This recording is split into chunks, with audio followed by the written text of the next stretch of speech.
Hey, Mr. Chowdhury, how you doing? Nothing much, man. Hey, what's up with this weather, man? 16 degrees. You don't hear an echo, do you? No, you good. You sound very good. Okay, perfect. Hey, man, this is Texas weather, isn't it? Yeah, but my folks in San Antonio, they said it's still like 60 something. It's I like, wish I was in San Antonio, brother, with Greg Popovich and the San Antonio Spurs. there you go, man. It was like snowing a little bit when I was at the highway. So Yeah, it's I think this winter storm that's hitting everywhere else, brother. Everywhere else it's hitting. So, but it is what it is. Give me 1 second. Let me fix this curtain over here. okay, are we live on everything? Because I posted it on the. Yeah, apologize. Everything good? Is it live on YouTube? It is live on YouTube. Yes, it is. YouTube and Facebook. YouTube, Facebook, and good old LinkedIn. LinkedIn, man. You gotta help me with that, man. I told you, I tried so many times. For some reason, they don't like me. Oh man, that's funny.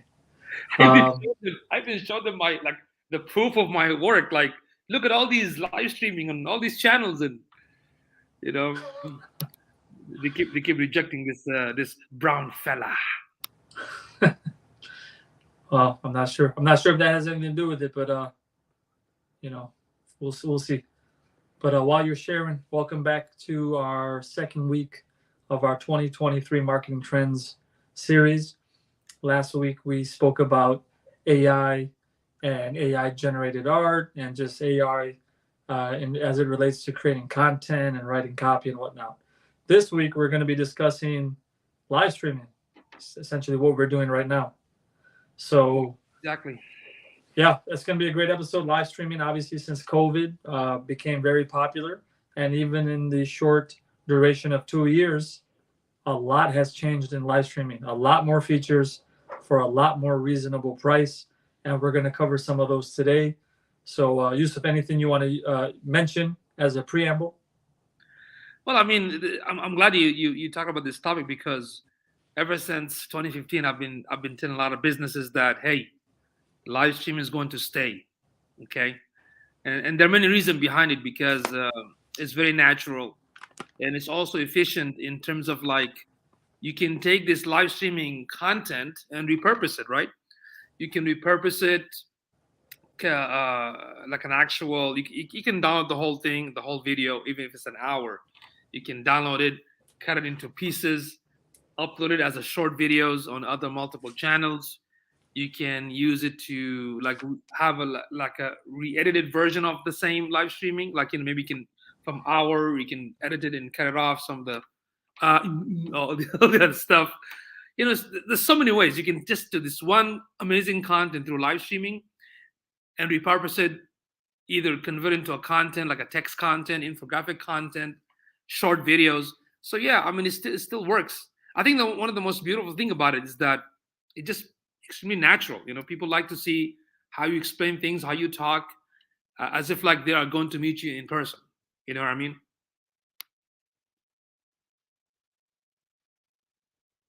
I can hear you, man.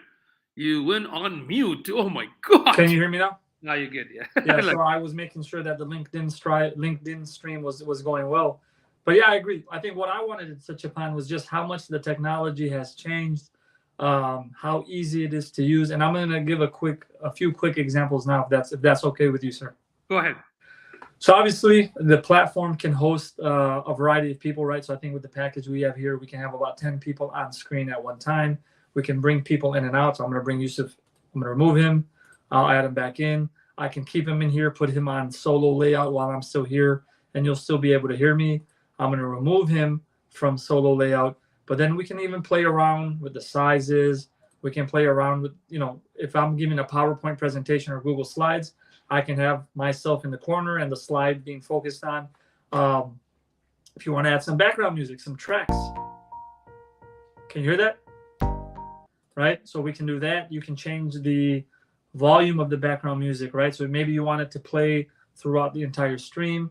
Do you want to change the backgrounds? Do you want to remove the backgrounds? All very easy, right? You want to look at a handsome podcaster, very, very easy to do. It's all very easy. I don't know if you got that, Yusuf. Did you get that? Okay, just making sure, brother. Just making sure. If you wanted to add videos, right? That's I'll show. I used to do a basketball podcast, which will be starting back soon. So this is what we had at the intro when we started our podcast. We play this.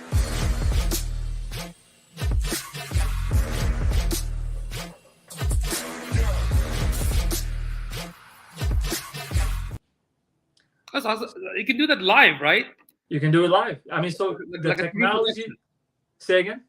It's like having like a TV production when you go to like a studio, have like an actual TV station. Like it's like your own right now. You can just and that's the point that I was about to make. Whatever, when it took a full room of equipment, gear, maybe $100,000 worth of equipment 20, 30 years ago, you can do from your iPad, you can do from your laptop, you can do from your normal tablet, you can do from a computer, right?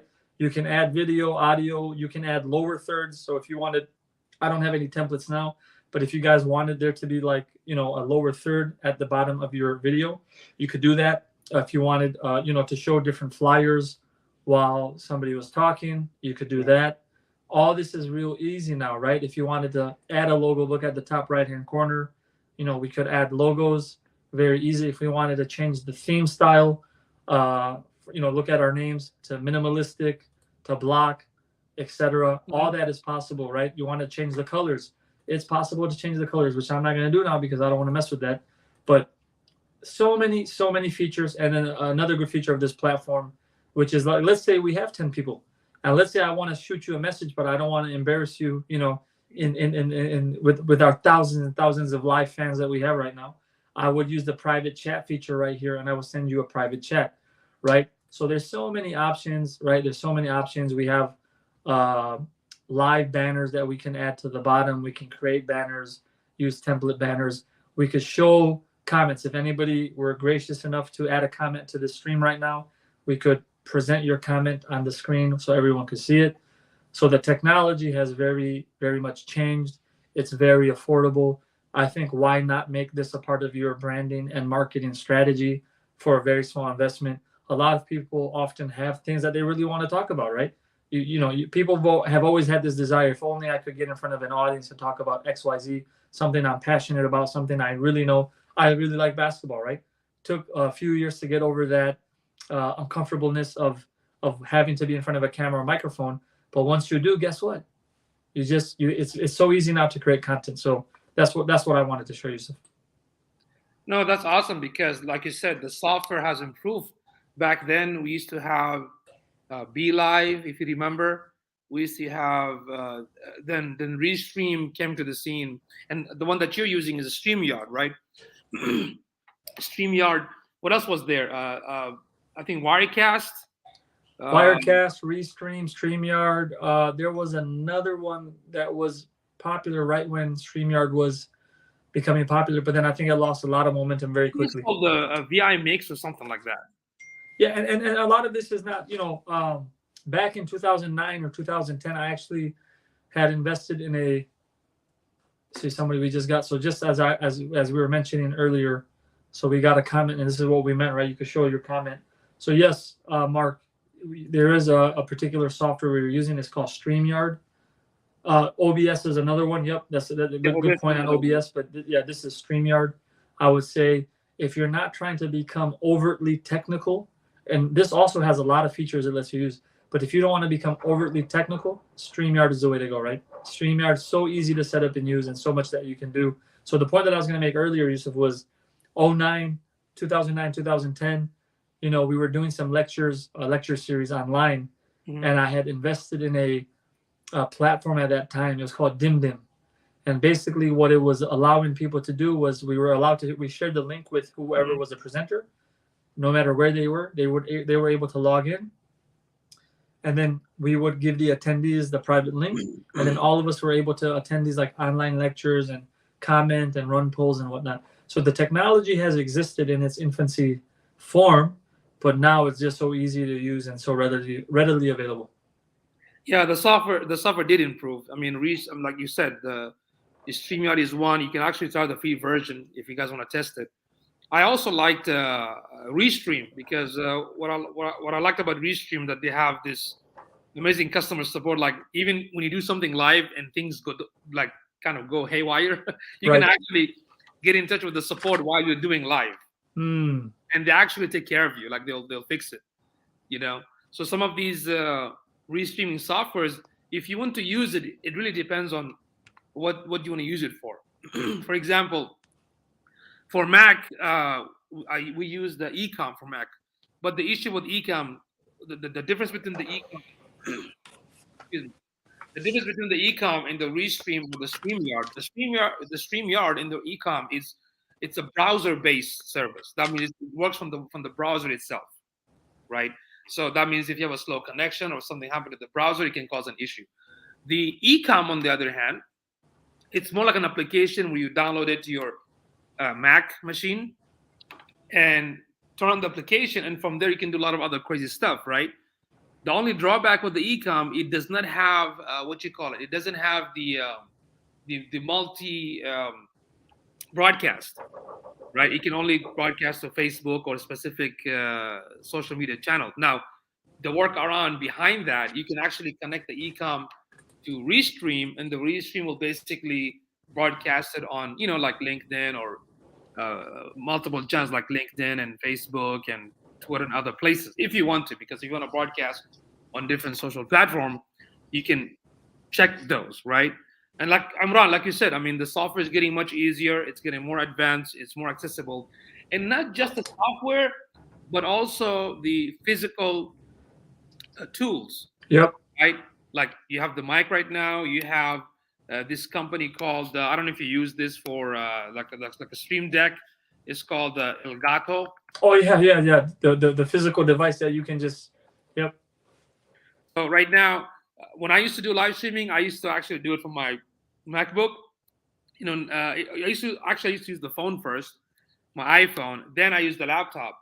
But now you can actually use your high-end camera. I don't know, under like $600 camera, and you can use this USB port called Elgato, where you connect through HDMI from your camera to your laptop. And what happens? The quality of your streaming going to be exactly like a TV station, like so clear, and so like amazing. So Elgato, if you get a chance, that's ELGATO.com. Check it out.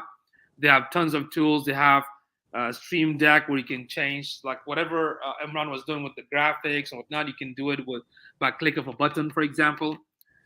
They sell like microphones, and the company improved. They start to produce more amazing devices just for having businesses set up their own studio, right?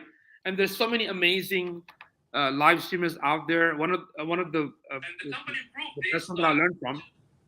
This one's a background voice, like Lori from the live stream. Let's see, it was a live stream pro. Oh yeah, I know what you're talking about. Yeah, I mean, her and the I forgot the guy's name. The one used to be part of the geek live streaming, and they produce the live streaming pro. They have an amazing training, amazing samples, amazing graphic, but her stuff is really good. She basically dominated that market. You know what I mean? Being the expert in that, because there are many folks that teach about live streaming, but for her product and her content, the free content, everything is really good. So when you get a chance, you might want to check out livestreamingpros.com. Okay, and again, they've been growing. I mean, now they have full review on tech product, like from the camera, from the devices. She does reviews on all the softwares that you can look. She even offers like graphics and whatnot. Plus, does other stuff. But in terms of like live streaming, I mean, for me, she is the best.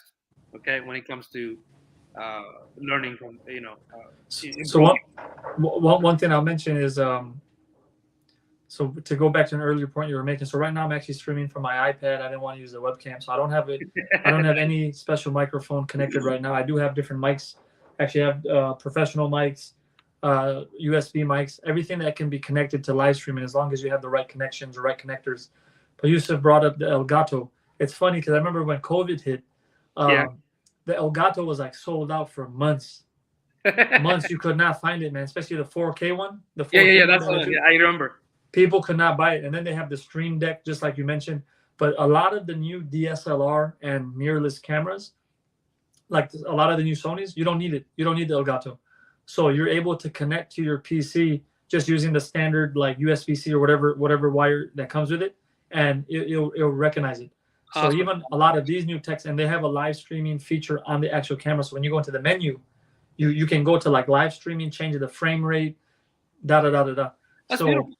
yeah, You see, I mean that proves how the technology is like. If Sony's going to have that feature on the camera, what does that tell you? That this niche of live streaming is becoming like out of control in a positive way. So for businesses, they have to think about if they are going to get into this sort of venture of using live streaming for their business. I mean, I usually tell business like not like everybody has to use it. It really depends on what kind of product you're putting it out there, what kind of time you're going to invest to kind of educate and kind of earn those customer base. Makes sense. So businesses need to think about this. How if they want to utilize it to benefit the business, they have to figure out how can they do it, or what kind of content they're going to put out there, and how many times they're going to put it out there, right? As you mentioned, with the software, now you can actually create amazing, live streaming like a TV production, right? It's fascinating, and the technology is actually improving like almost like every year. Yeah, I agree, and that's one thing I was just thinking about as you're talking is, what's the next iteration of this, right? What does this look like a year or two from now? You know, they have those like 3D or 4D cameras now, where you can take you can take footage like all the way around. I mean, Yeah. are we going to start incorporating that? Are we going to start incorporating VR? So if you want to watch, now you can watch things with your VR set, which we know like the NBA, NFL, they were doing that for a really long time. So is that something that's going to happen in live streaming? Is that if I have the right type of camera here, then my viewers can throw on their set and they can feel like they're here with me, right? So Yeah, they did that with the metaverse, something okay, similar to that, right? So it's very possible. I mean, technology is not going to stop. It's gonna keep moving. But businesses need to figure out that if this is something that they can benefit from it, they just have to figure out how they can use it properly, right? Because it's all about two things. Like you have this target audience and what kind of content I'm going to put out there that is beneficial for them. In terms of educating them or in terms of earning their trust. But the thing is that if you go back to just shooting a video and editing it, which is not bad, you can definitely do that. But when it comes to like time consumption, it's going to take you a long time to shoot and post production and edit and upload. Why not just practice on the live streaming? 100%. That was my big obstacle, which was before live streaming. I used to love to just micromanage the content, right? Yeah. It has to be perfect. It has to be edited here, but it takes time.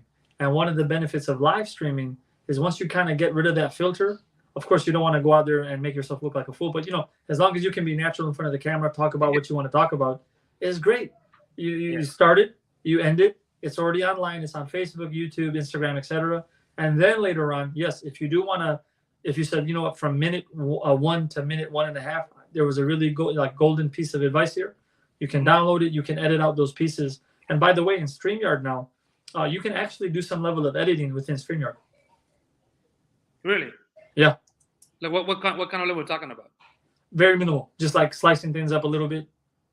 Yeah, I did a recording. I didn't do a live stream. I recorded. So another thing, right, for everybody else, if you don't want to live stream from this platform, you don't have to. You can record and then download and edit how you want, or you can also conduct like a live webinar or like a closed webinar. But once I got done with the recording, it was there and it gave me the option to edit. And I didn't go into it much. I just downloaded the footage, but that option was there. The other thing, have you ever tried the Q&A session where you set up a time for Q&A and just the audience comes in and asks questions, anything like that? I mean, we've done it in the past, right? When we've done our different series in the past, we've done it where we've allowed people to come, Ali just joined, so asking questions in the comments. But I think definitely something we're going to do going forward is we're going to start sharing the streaming link with certain commenters, certain guests, and we'll let them come on live and ask their question, and we can go back and forth with them, and then yeah. But I've seen other people do it. This is great because what I used to do back in the day, well, a couple of years ago, before the the situation is that some of the content that I used to provide was like, okay, give me your website, let me analyze it live, so you can see like in real time what's happening, right? And the audience used to ask the question through the chat. But now the cool feature, like you mentioned, I can actually have them enter into the video or into the live stream if they want to. So that wasn't back then. It was kind of a bit challenging, but now that feature is available right now. So starting next year, I'm gonna restart my live streaming as well, and I'm gonna see how people are gonna react to that. Coming into the show and discuss it, because this is like having one-on-one virtually to discussing this kind of content, right? So that's what I used to do mostly, either kind of ask a question session or pick up a specific topic and discuss the topic, or sometimes I get questions on my DM and I turn this into like a live streaming content where, okay, somebody asks this question, let me go ahead and answer it, and that way the audience can join, other audiences can join, and then start asking. But I like that, like you mentioned, now I can have them either put their questions like how Ali did on the comment section. If they don't feel shy and they want to jump in, that's going to be actually good for them, because they can see, like, I'll give you an example how this is going to help businesses. If you provide a session on, let's say, web development, right? And you have audiences, local businesses joined you in this live streaming, and one of them is a real estate agent, or maybe one of them is a chiropractor, and they're going to come live and ask this question. That actually helps them, because other businesses are going to see this business that's asking a question. So it's like having them in real life, like in the presence of one spot, one place where they can ask and build a communication relationship, right? So this is something good. They need to, like, hey, jump in the session, turn your camera on, just don't speak from the bathroom and ask the question, right? And that way people can see you and they can actually connect with you. You know what I mean? Yeah, so it's a good place to piggyback off of what you just said and address Ali's question. So Ali's asking about one of the questions is, what's your take on webinars versus live streaming on social platforms? So he's mentioning that, on YouTube, live streaming can help with channel growth, but in terms of attention span and effectiveness of this type of content, a lot of big social media guys have almost left live streaming. So look, if you're talking about like video gamers and guys who are like Twitch streamers, that's a little different, right? The way I look at it is this: live streaming, long format live streaming, in terms of like what Yusuf and I are doing, are more for like an educational purpose, right? And you're not going to get that in short format content. You're not going to be able to get very in-depth explanations or understanding of complex ideas in 1 or 2 minute segmented clips. So that's number one. A webinar's purpose is, much more informational, educational, etc., right? And normally people in webinars, they have slide decks, pitch decks. Sometimes they bring people on, but most often they don't. And then normally, if you see like the way people have been doing it recently, right, there's a call to action at the end, right, which is sign up for my course or sign up for such and such service. But I would say, yeah, with a webinar, you definitely have that visual stimulus with a PowerPoint or a Google slide. But I think the live streaming that we're doing right now is very similar to a webinar, but like an unstructured webinar, right? We're covering some key points, but it's in an unstructured, almost podcast, one-on-one phone call type of way. So I think it's still very beneficial, but it's not going to give you that popularity and that instant gratification or those thousands of views that like a 30 to 45 second clip will give you. That's a very good point. Let me also add this, based on the experience and what I've been seeing. At the end of the day, Ali, it really depends on the actual audience, because there are people that actually watch 5 hours of live streaming because they're interested in that kind of content, whether it's a lecture, whether it's a specific topic, whatever the case may be. I mean, look at Joe Rogan. I mean, people just spend 3-4 hours watching, and you can see the count of the viewers not going down, right? And of course, some other folks, like we have, for example, our friend Daniel from Houston. I mean, a few days ago, he did a talk with Muhammad Hijab from UK. It lasted for 5 hours, bro. And people stayed and they watched. Why? Because the content mattered to them, right? If the content matters, people are going to stay.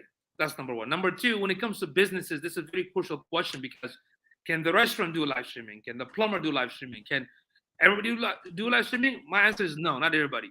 But even if the plumber comes and asks me, hey, Yusuf, I want to do live streaming. What should I do? You know what? I'm not going to stop you. The first thing is do the research. Are there any content similar to yours that, let's say, exists on the video platform like YouTube. Great. If there's many, then check and see if they have live. If they do have live, that means that kind of content exists. Now, what you can do if you're going to do live, then mostly going to be Q&A, or you're going to show people how to fix few things.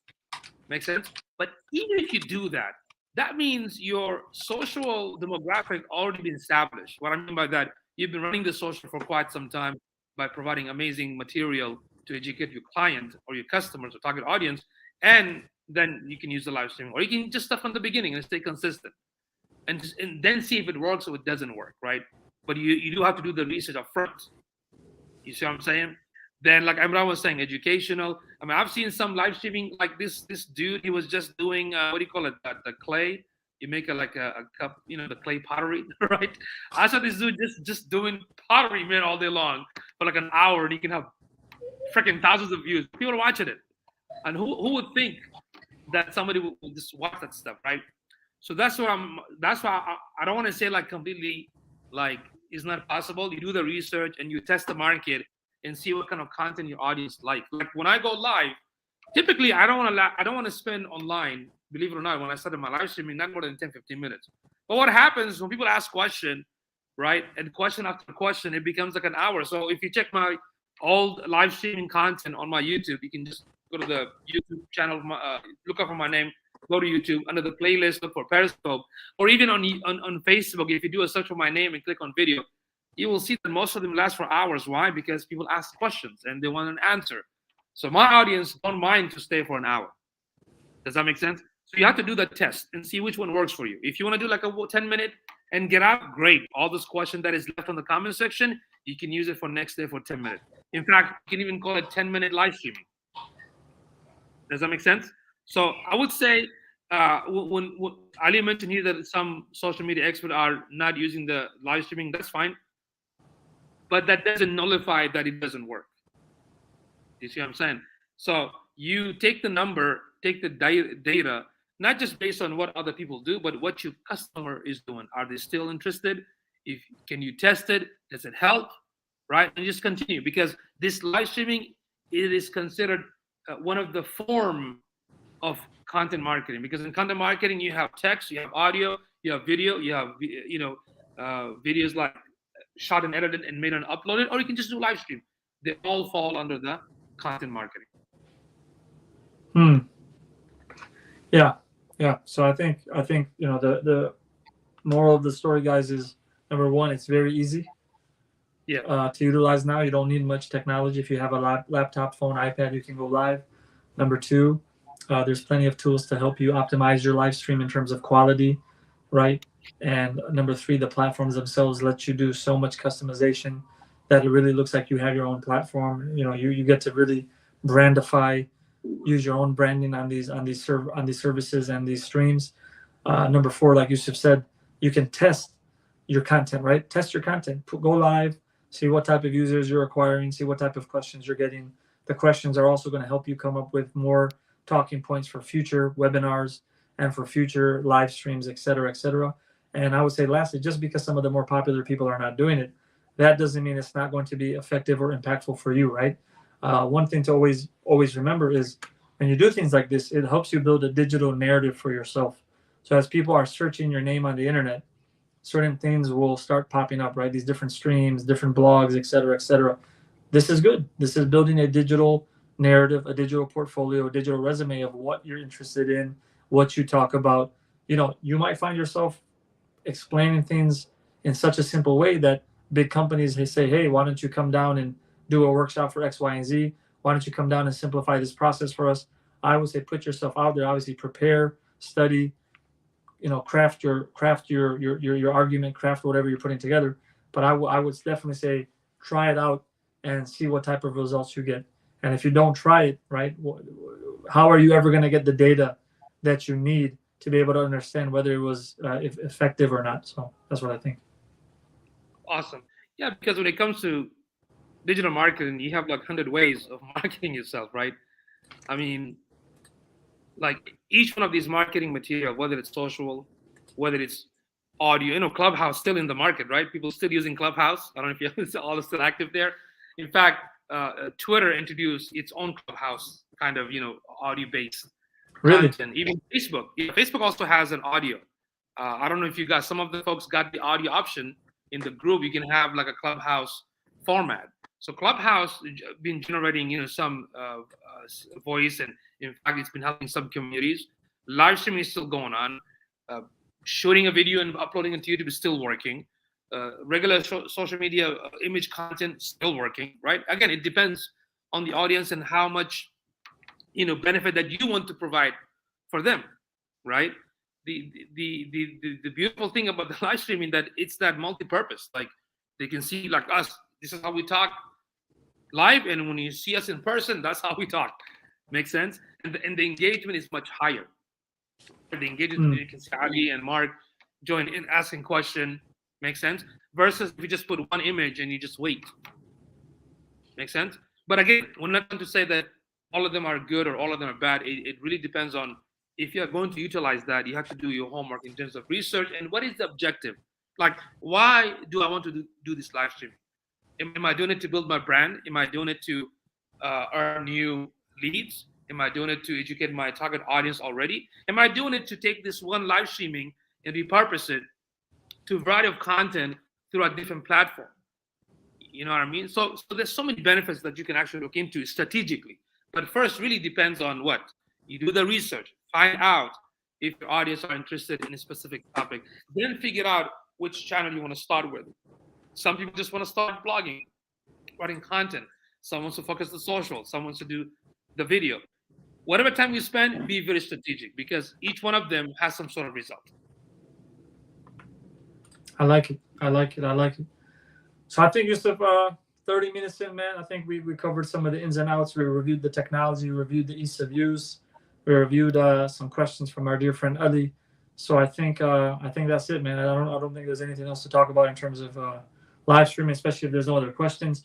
Obviously, feel free to write your questions, even if you're watching this as a recording, and we'll try to get to it next week. Every Thursday, guys, every Thursday at 5 p.m. Central Time, Mr. Chowdhury and Mr. Nanlawala will be having class and session. So feel free to join, ask your questions. Actually, if you're interested in joining the live stream, let us know and we'll shoot you the link. What do you think, Yusuf? Yeah, that'd be awesome. Yeah, we want to see these faces, man. I'm tired of all these cartoonish profiles. Yeah, Ali, you got to get a real picture on there, brother. Come on. Somebody might ask, like, these are the common questions that I used to get when it comes to like content and titles. There are many ways. You can go to you're welcome, Mark. Answerthepublic.com. You can go to answerthepublic.com, put your keyword for your niche, for your business, for your service, and see what kind of question pops up, and you can use that to come up with the content for your live streaming. You can also join some of the live streaming that you like. Let's say if you are in fitness kind of niche, if you're in real estate or even marketing or even attorney, whatever the business you're in, you can check other people's live streaming or their content. What I liked in the live streaming, I was watching this guy. He's an amazing guy. His name is Adam. I think I can't pronounce his last name. I'm sorry, but he does content on like marketing and digital marketing. And one day he did a live streaming, like a Q&A session. It was so amazing because all the attendees were asking these questions, right? And of course, he's answering some of them and some he could not. Which I trust people. I trust people when they say I don't know. Okay, so you know what I mean. When people say like I don't know this, okay, I trust this guy because they actually know what they're talking about, and they're not just making up the answer, right? So I looked at some of these questions, bro. Man, some of this question I can actually use it for my own content. I can take this question because it came from actual people and then start live streaming about that question and give the answer from my perspective. Right. Make sense? So Yep. Coming up with an idea is not difficult. You can go to Reddit, you can go to Quora, you can go to watch other people's live streaming, you can use Answer the Public, or even just a basic Google search to come up with the content. Make sense? No, I agree. I mean, even just the content and the ideas we're able to generate off of people's questions now. Even last week, we had a lot of questions about the AI. This is all helpful, right? In terms of creating content, doing some research, putting it together. And again, this is where, if we go back to that webinar question, if you have a nice little idea, man, you could put a nice webinar together explaining something very complex, put some nice visuals to it, and it becomes a great resource, right? So there's a lot of options here. If you're spending 7-8 hours a day live streaming, and you do that 4 days a week, and you notice after a couple months or a month, it's not generating any revenue, I might give you advice and say, look, you might want to scale back a little bit and focus on the things that are making you money. But if you've never tried it and you've never thought about it, I would definitely say give it a go, right? People have passions about so many things: cooking, sports, entrepreneurship, stocks, crypto, business, whatever.